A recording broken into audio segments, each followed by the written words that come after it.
AutoTrader. Finally, it's easy. We welcome you back to Center Court. If you join us every week, you know we don't just look at the present and pay it forward, and we'll get to that, but we also look back, pay homage to those who got us here, like an OG you might have forgotten, but you shouldn't have forgotten, Detlef Schrempf.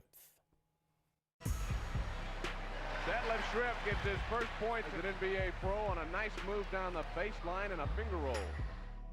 I grew up in Germany, so just like every German kid, I grew up with a soccer ball. But I realized when I started growing as a 10, 11-year-old, I kept growing. I go, well, this is not turning out well, and just happened to stumble across basketball at my school and picked it up and fell in love with it. 1-2 into the lane, lays it up lefty. Gorgeous move by Detlef Schrempf. At that stretch, I felt like I was in the prime of my life. Detlef whirls right by Ellis to the ground. Playing the three, you get to play usually the high-scoring forward, right? So I played from the Larry Birds to the Dominiques to James Worthy, guys my size, more athletic. Oh, pretty hook by Detlef Schrempf. So I felt like there was always something I had to do that was extra to become a better shooter. Detlef will tee up the three. Yes, sir! Be a better rebounder, a better passer or something, and I thought you can always improve and get better. Schrempf on the drive. Oh, goodness gracious. To me, it's the passion. I love basketball, and if I could still run up and down, I would still play every day. It's amazing. I never thought I'd have that kind of career.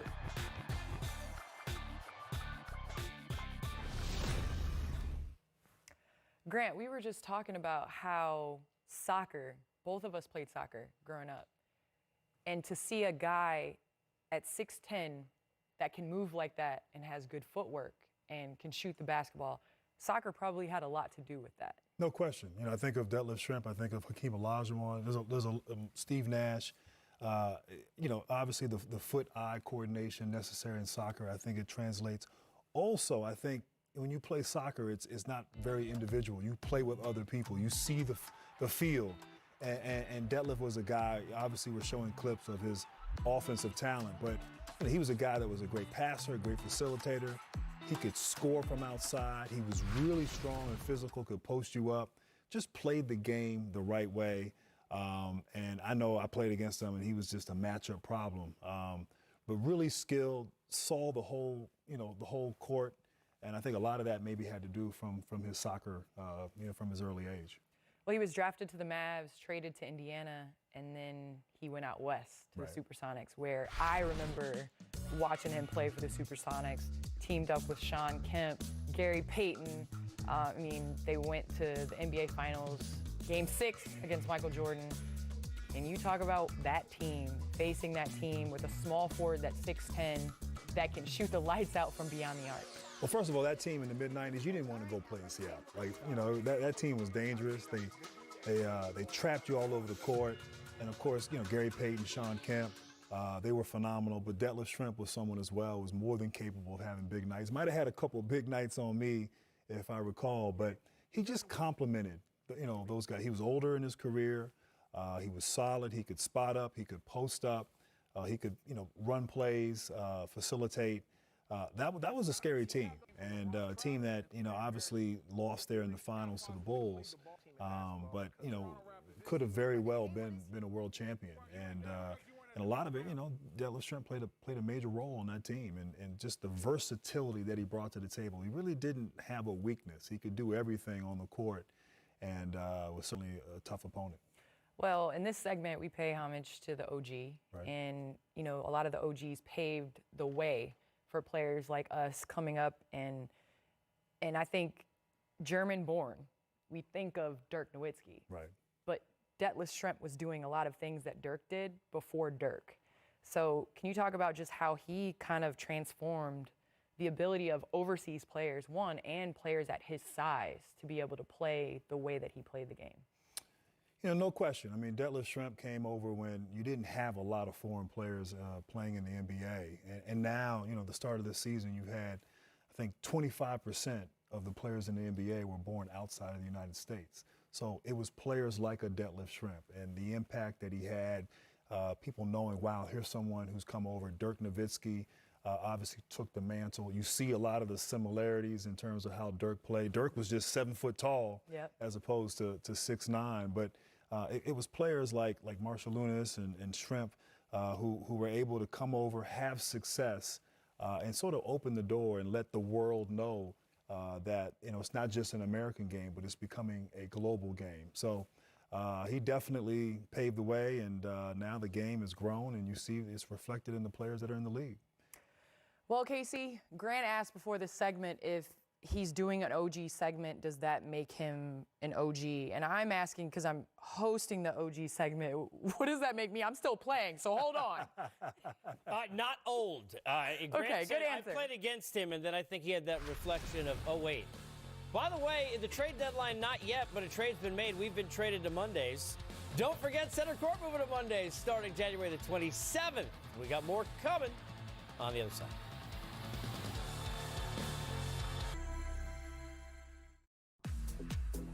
The Auto Trader pregame show is presented by Auto Trader. Finally, it's easy. We return here on Center Court as we promised. Not only do we look back, we look forward, and we pay it forward with lessons from the pros to the kids who are out there. And it's not just about the game, it's about the swag you put on it to get that RESPECT. Take a look. Hi, I'm Kai. I'm 12 years old, and I want to learn how to celebrate after a buzzer beater. Can you teach me? Hey, what's up, Kai? This is D. Rose. I told you, he's still got a quick first step. Double clutch reverse scoop and score. Derrick Rose spins and score. This is my approach on hitting the game winner. Final 10 seconds. Tie ball game in New Orleans. Derrick with the drive. Over Holiday. Hits it as time runs out. Derrick Rose wins the ball game.